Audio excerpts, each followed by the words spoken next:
तो फाइनली दोस्तों खेसारी लाल का नए गाने का पोस्टर आप सभी के बीच आ गया है, तो उसी की जानकारी देने वाला हूं। तो वीडियो में लास्ट तक बने रहिए। बाकी चैनल पर नया तो चैनल को जरूर सब्सक्राइब कर सकते हैं भोजपुरी अपडेट के लिए। दोस्तों बता दें खेसारी लाल का हाल ही में आप सभी के बीच गाना तो आया ही, लेकिन बैक टू बैक आप धमाका देखने को मिलेगा। फाइनली दोस्तों एक गाने का पोस्टर आप सभी के बीच आ गया, जिस गाने का टाइटल है ऐसा कोई सागा नहीं जिसको हमने ठगा नहीं।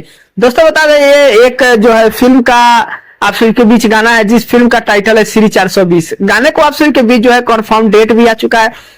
गाने का जो है आप सभी के बीच 10 तारीख को सुबह 6:30 पर SRK म्यूजिक पे गाना रिलीज किया जाएगा। दोस्तों काफी बेहतरीन गाना है, क्योंकि सिंगल खेसारी लाल यादव गाने को गाए हुए हैं। गाने को कृष्णा बेदर्दी जी लिखे हैं और म्यूजिक भी कृष्णा बेदर्दी दिए हैं, जो कि काफी बेहतरीन आप सभी के बीच जो है पंच लाइन गाने का होने वाला है। थोड़ा कॉमेडियन टाइप का मूवी है और गाना भी दोस्तों समझिए कॉमेडियन टाइप के ही बनाए गए हैं, क्योंकि खेसारी लाल का जो भी लगभग में गाना कॉमेडी टाइप का आ रहा है, ये लगभग में बहुत ही जो है ऑडियंस को हंसाने वाला गाना आ रहा है दोस्तों।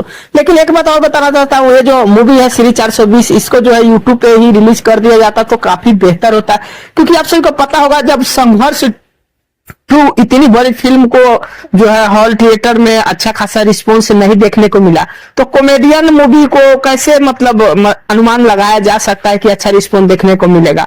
बाकी देखिए ये तो डायरेक्टर प्रोड्यूसर जो है वो सबका डिसाइड होता है, इसके बारे में हम लोग थोड़ा अनुमान लगा सकते हैं, बाकी और विशेष कुछ तो बता नहीं सकते हैं। लेकिन देखिए फिल्म का भी कोई अपडेट आप सभी के बीच आएगा तो बताएंगे, लेकिन उम्मीद है कि आप सभी के बीच अगस्त महीने में मूवी का कोई ना कोई अपडेट आप सभी के बीच मिलेगा। अब जब भी लगे सिनेमा घरों में इसके बारे में अपडेट आप सभी के बीच मिलेगा हमारे चैनल के माध्यम से। बाकी दोस्तों बता दें छोटा सा अपडेट था, अपडेट कैसे लगा कमेंट कर सकते हैं, चैनल पर सब्सक्राइब कर सकते हैं। दोस्तों वीडियो पसंद आया लाइक कर दीजिए। मिलते हैं कोई अपडेट में, तब तक के लिए धन्यवाद।